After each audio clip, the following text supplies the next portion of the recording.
నా న్యూస్ వార్తలకు స్వాగతం. ముందుగా వార్తల్లోని ముఖ్యాంశాలు. వైద్యాన్ని వ్యాపారంగా మార్చితే ప్రజారోగ్యమే నష్టమంటున్న పేర్ని నాని. కార్పొరేట్ వైద్య విధానాన్ని ప్రభుత్వం వెంటనే ఆపాలన్న డిమాండ్. కోటి సంతకాల వినతిని పట్టించుకొని సీఎం చంద్రబాబు విమర్శ. ప్రజారోగ్యం ప్రభుత్వ బాధ్యతే అంటూ వైసీపీ హెచ్చరిక.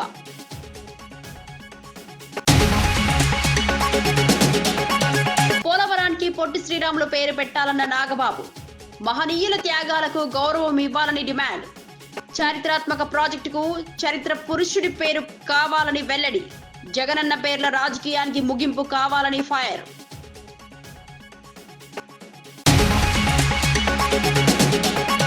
పోలవరం, మార్కాపురంను కొత్త జిల్లాలుగా ప్రకటించిన మంత్రి అనగాని. అన్నమయ్య జిల్లా యథావిధిగా కొనసాగుతుందని స్పష్టం. జిల్లా పునర్వ్యవస్థీకరణతో అభివృద్ధి వేగం పెరుగుతుందన్న అభిప్రాయం. పరిపాలన ప్రజలకు చేరువ చేయడమే లక్ష్యమని వ్యాఖ్య.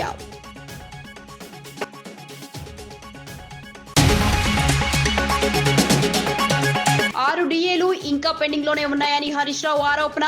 ఉద్యోగుల బకాయిలపై ప్రభుత్వం నిర్లక్ష్యంగా వ్యవహరిస్తోందని వ్యాఖ్య. పింఛన్ జాప్యంతో రిటైర్డ్ ఉద్యోగుల ఇబ్బందులు, వెంటనే బకాయిలు విడుదల చేయాలని డిమాండ్.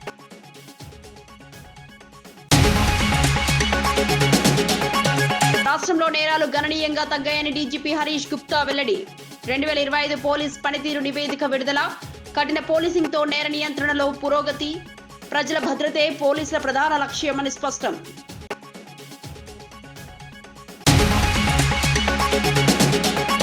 నెల్లూరు నగరంలోని జేమ్స్ గార్డెన్ ప్రాంతంలో ఉన్న ఇన్ఛార్జ్ మేయర్ కార్యాలయంలో ఆంధ్రప్రదేశ్ యాదవ ఎంప్లాయీస్ సొసైటీ ఎస్ ఆధ్వర్యంలో సన్మాన కార్యక్రమం ఘనంగా జరిగింది.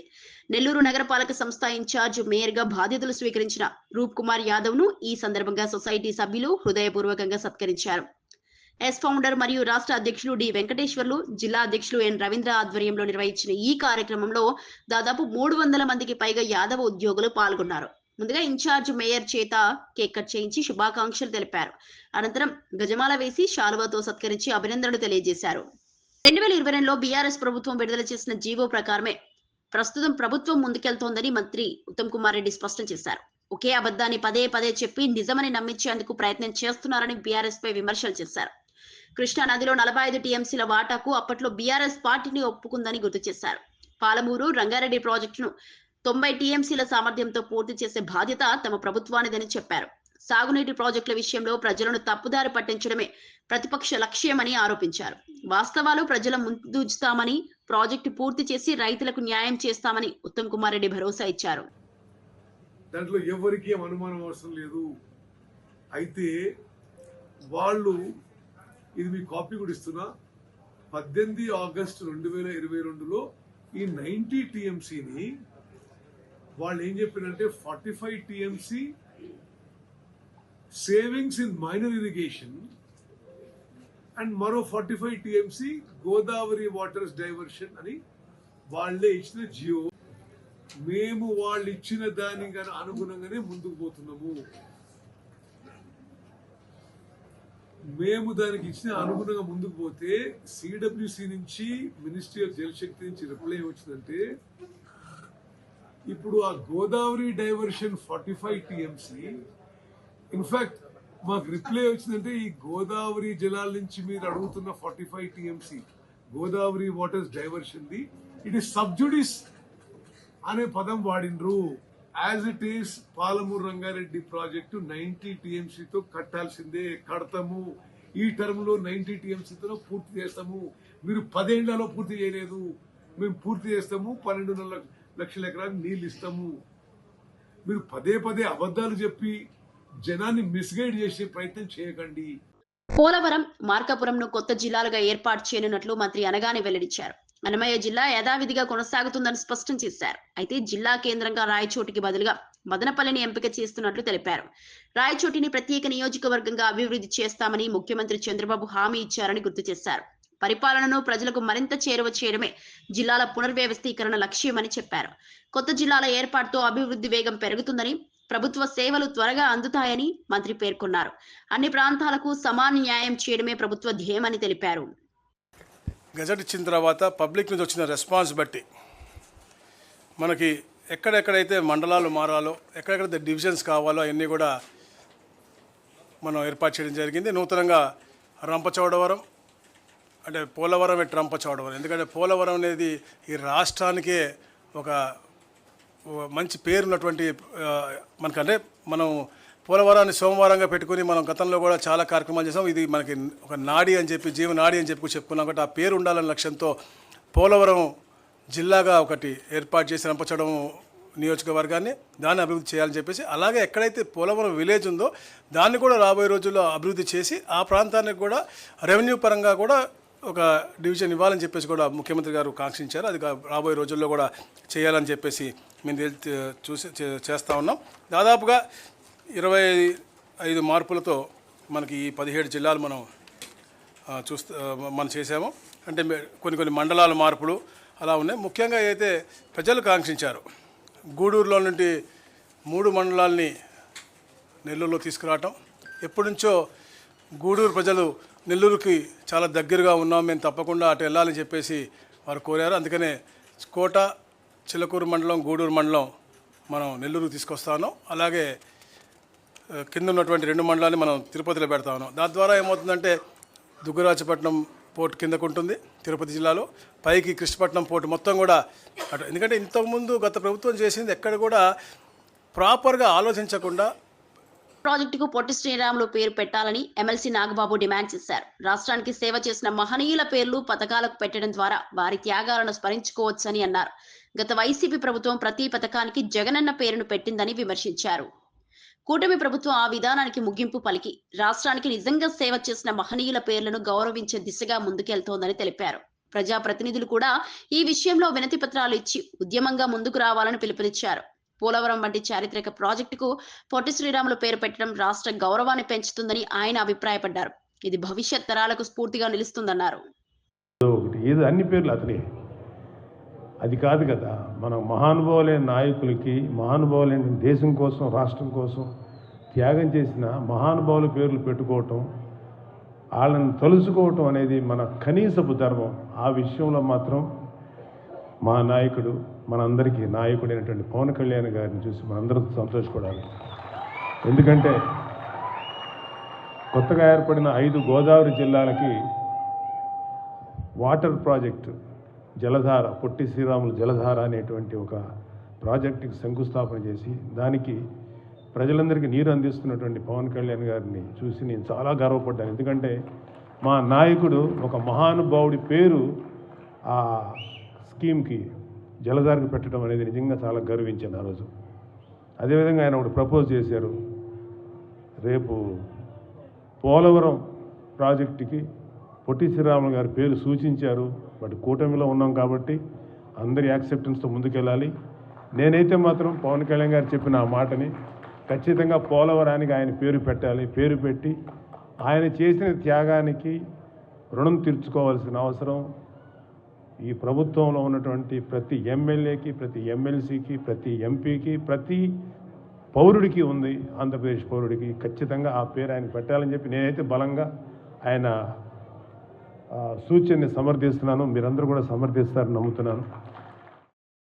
వైద్య రంగాన్ని వ్యాపారస్తుల చేతిలో పెట్టితే సేవాభావం కంటే లాభాపేక్షే ప్రధానమవుతోందని కృష్ణా జిల్లా వైఎస్ఆర్సీపీ అధ్యక్షుడు పేర్ని నాని తీవ్రంగా విమర్శించారు.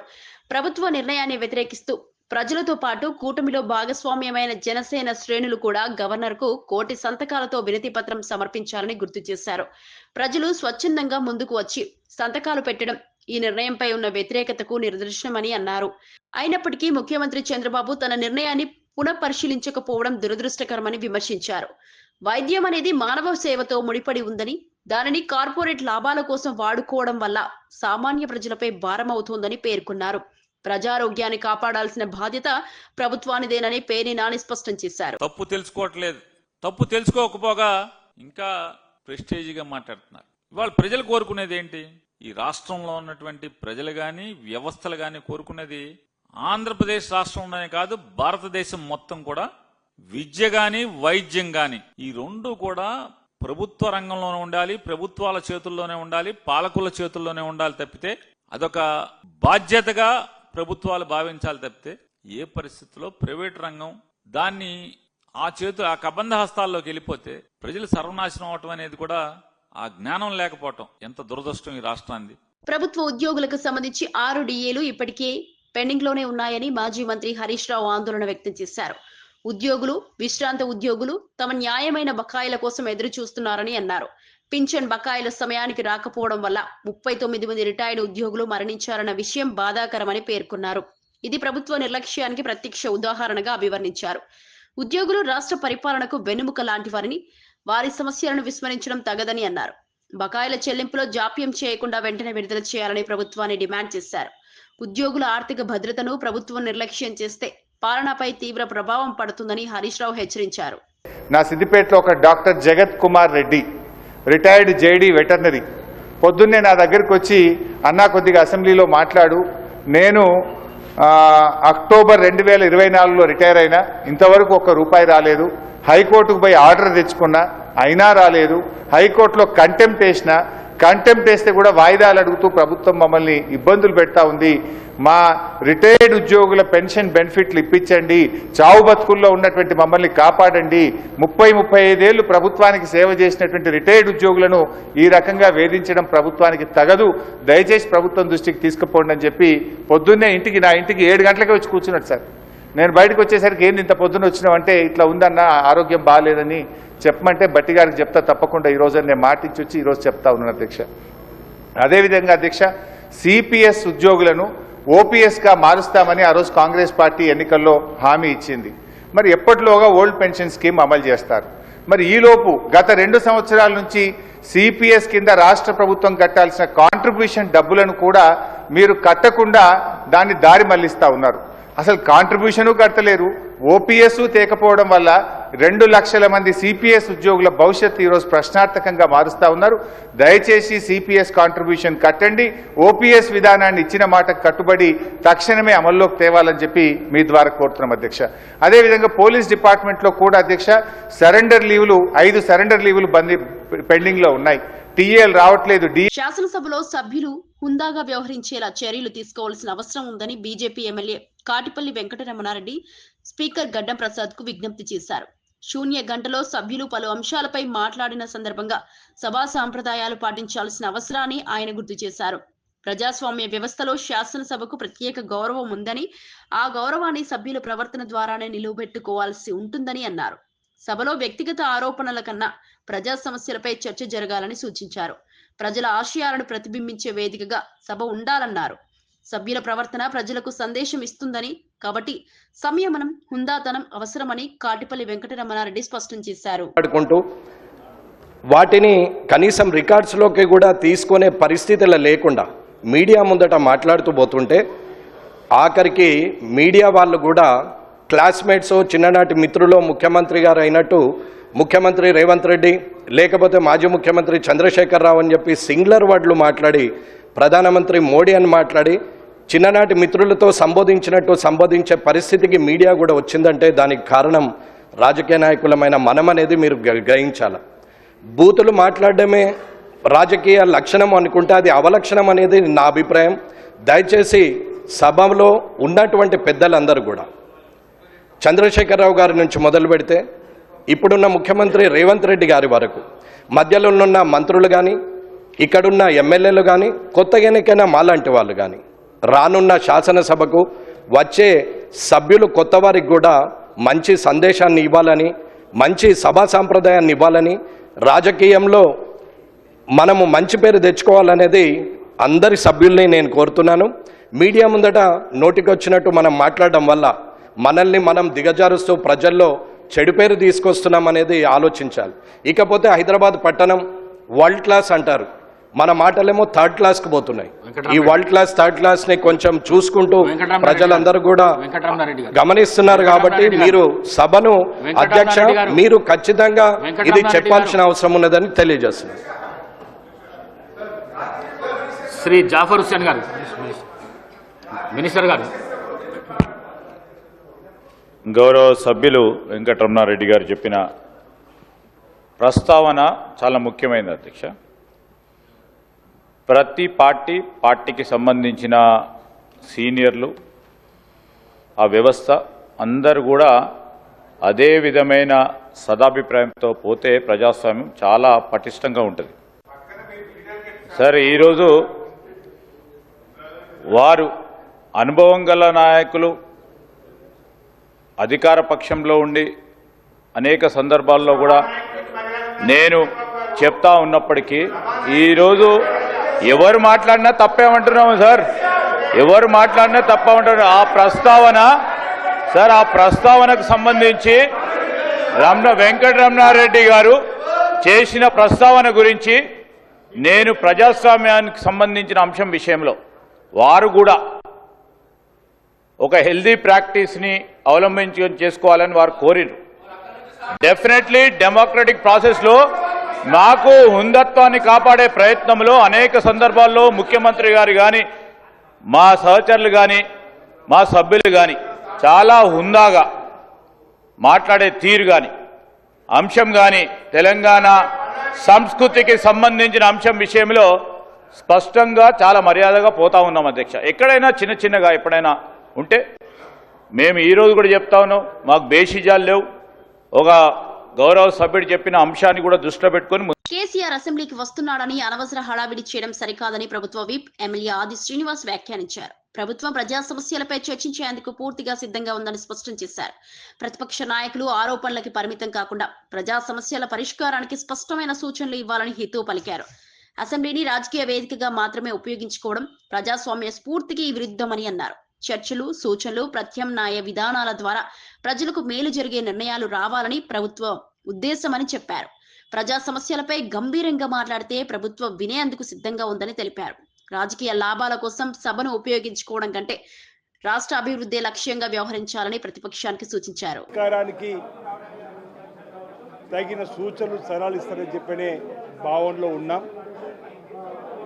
తమ రాజకీయం కోసం అసెంబ్లీని వేదికగా వాడుకోవద్దని సందర్భంగా మా వైపు నుంచి తెలియజేస్తూ, ఇప్పటికే 2 సంవత్సరాలు అవుతుంది అసెంబ్లీకి హాజరు కానటువంటి ప్రతిపక్ష నాయకుడు కేసీఆర్ గారు ఈసారి వస్తున్నాడని చెప్పని ఎందుకో అడావుడి చేస్తున్న అంశాన్ని ప్రజలు గమనించాలని చెప్పాలి. వస్తున్నాడంటే విచిత్రంగా అనిపిస్తుంది.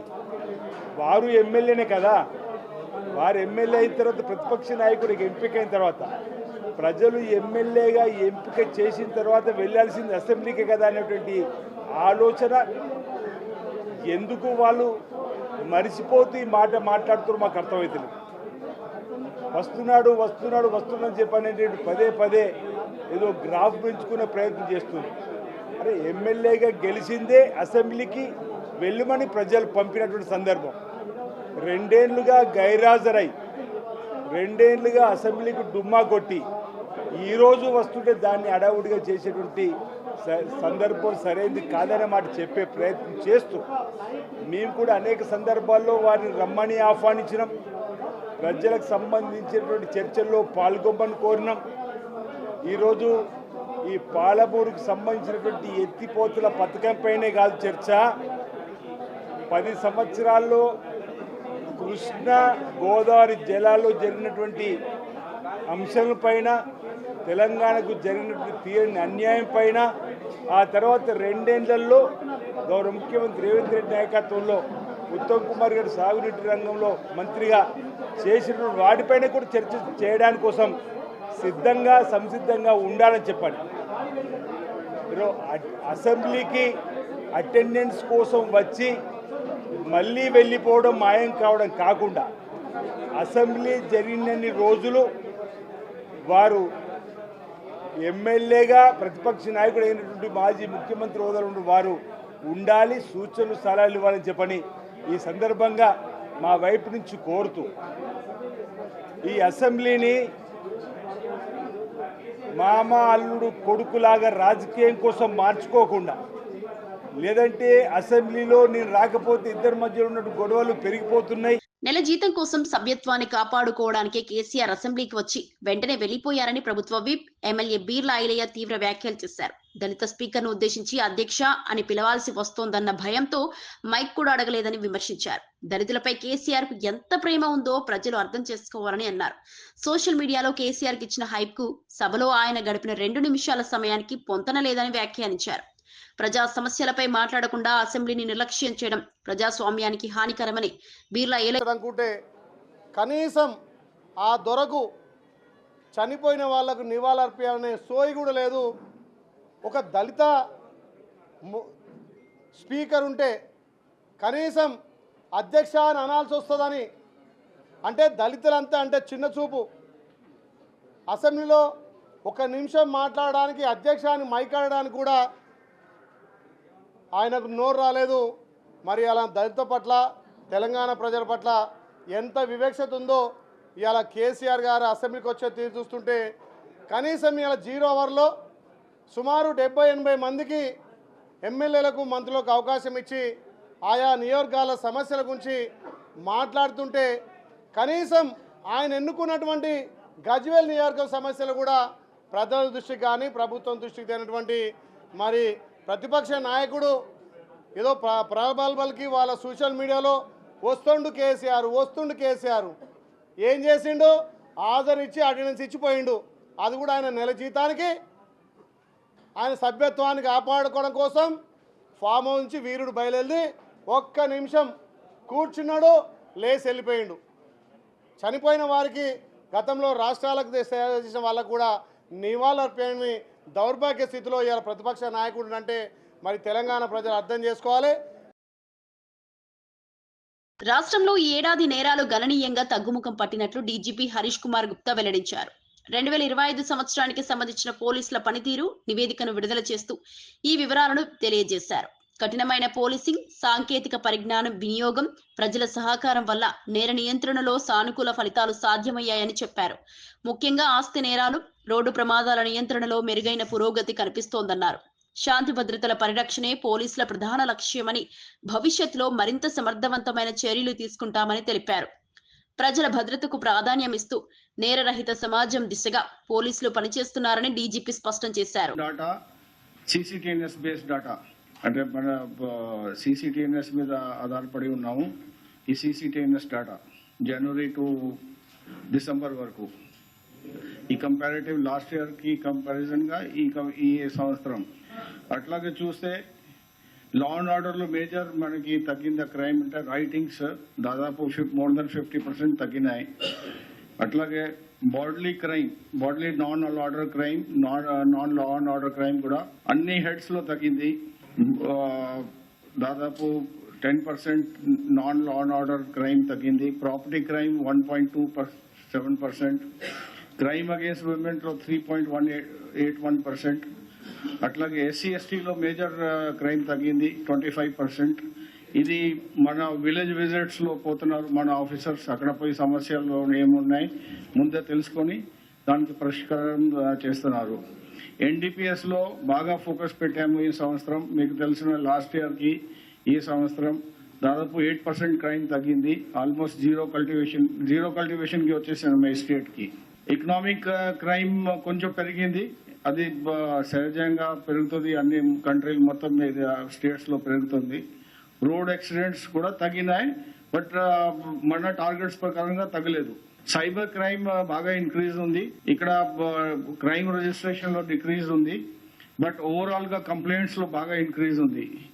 ఈ social media apps, Telegram groups, ఈ ఇన్వెస్ట్మెంట్ ఫ్రాడ్స్ ఇవన్నీ జరుగుతున్నాయి. బాడీలీ క్రైమ్ లో మేజర్ గా చెప్పినట్టుగా రైటింగ్ లో దాదాపు 55% డిక్రీజ్ ఉంది.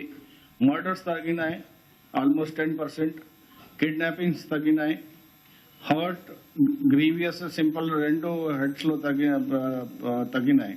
Culpable homicide not amounting to murder కొంచెం ఇంక్రీజ్ ఉంది, ఎందుకంటే మన రోడ్ యాక్సిడెంట్స్ లో ఈ సెక్షన్ పెడుతున్నాము. రోడ్ యాక్సిడెంట్స్ ఇక్కడ అవుతున్నాయి, ఈ సెక్షన్స్ పెడుతున్నాము.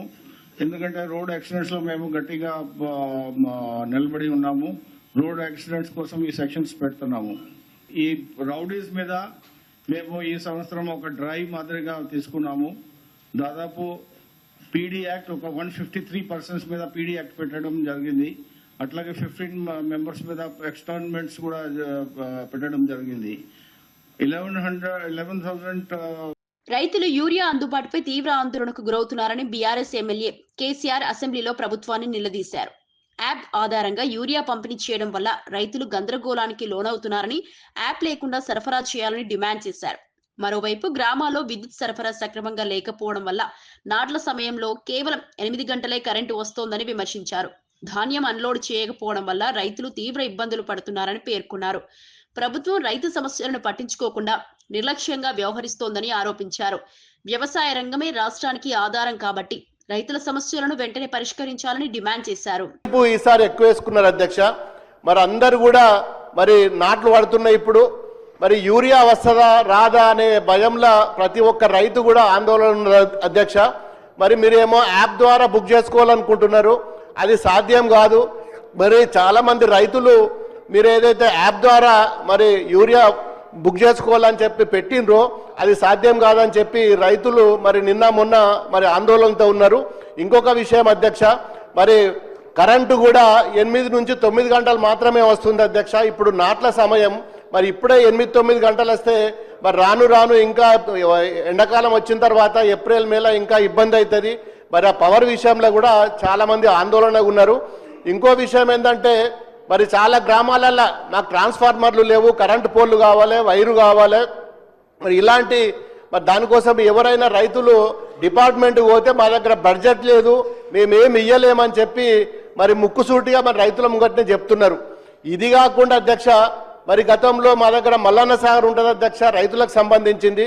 మరి కూడవెల్లి వాగులో మరి నీళ్లు వదిలిన తర్వాత పక్కన ఉన్న గ్రామాలకు మోటార్ల ద్వారా చాలా ఇరిగేషన్ మరి డిపార్ట్మెంట్కి సంబంధించిన మరి మోటార్లు కానీ కాల్వలు కానీ మరి పూర్తిగా మరి మొన్నటి వర్షాలకు టెంపరీగా కాల్వలు తీసుకున్నారు గతంలో.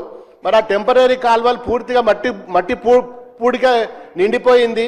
మరి ఆ కాల్వలు కూడా పూడిక తీయకపోతే ఈ సంవత్సరము దాని మీద ఆధారపడ్డ కాల్వల మీద ఆధారపడ్డ రైతులు నష్టపోతారు.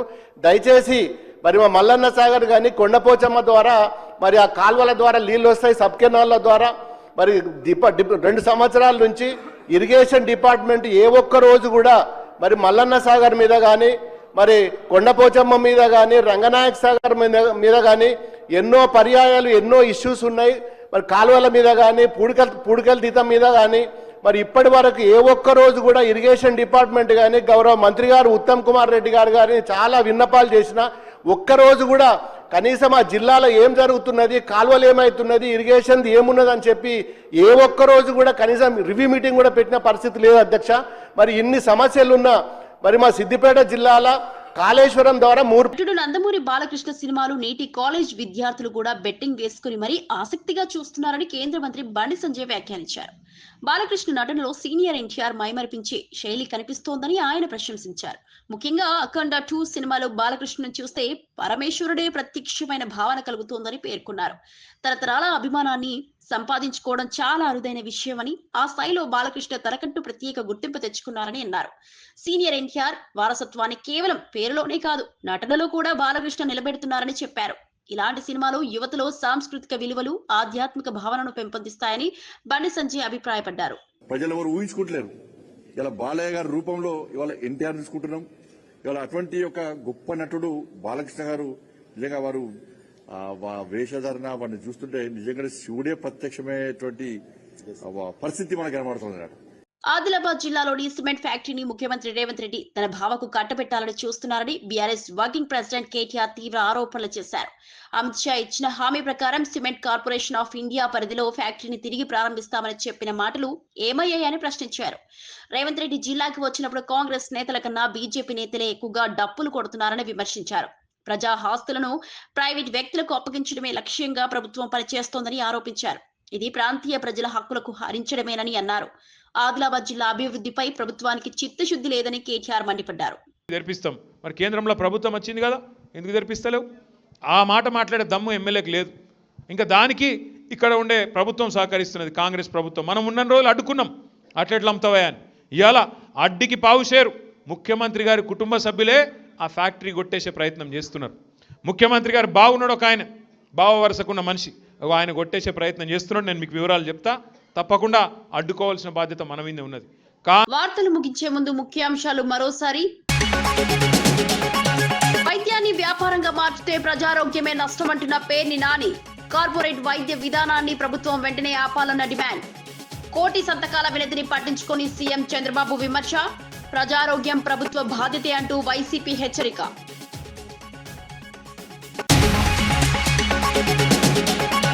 పోలవరానికి పొట్టి శ్రీరాములు పేరు పెట్టాలన్న నాగబాబు. మహనీయుల త్యాగాలకు గౌరవం ఇవ్వాలని డిమాండ్. చారిత్రాత్మక ప్రాజెక్టుకు చరిత్ర పురుషుడి పేరు కావాలని వెల్లడి. జగనన్న పేర్ల రాజకీయానికి ముగింపు కావాలని ఫైర్.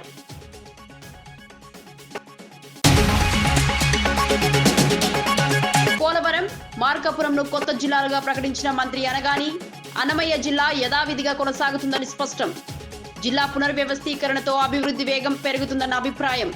పరిపాలన ప్రజలకు చేరువ చేయడమే లక్ష్యమని వ్యాఖ్య.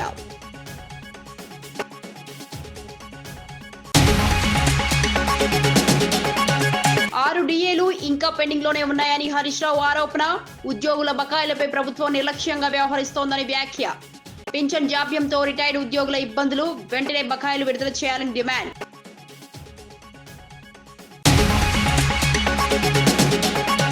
రాష్ట్రంలో నేరాలు గణనీయంగా తగ్గాయని డీజీపీ హరీష్ గుప్తా వెల్లడి. 2025 పోలీస్ పనితీరు నివేదిక విడుదల.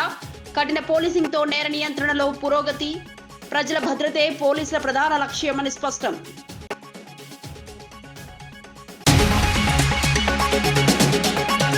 ఇవి ఈనాటి వార్తా విశేషాలు. మరో బులెటిన్లో మళ్ళీ కలుద్దాం. నమస్కారం.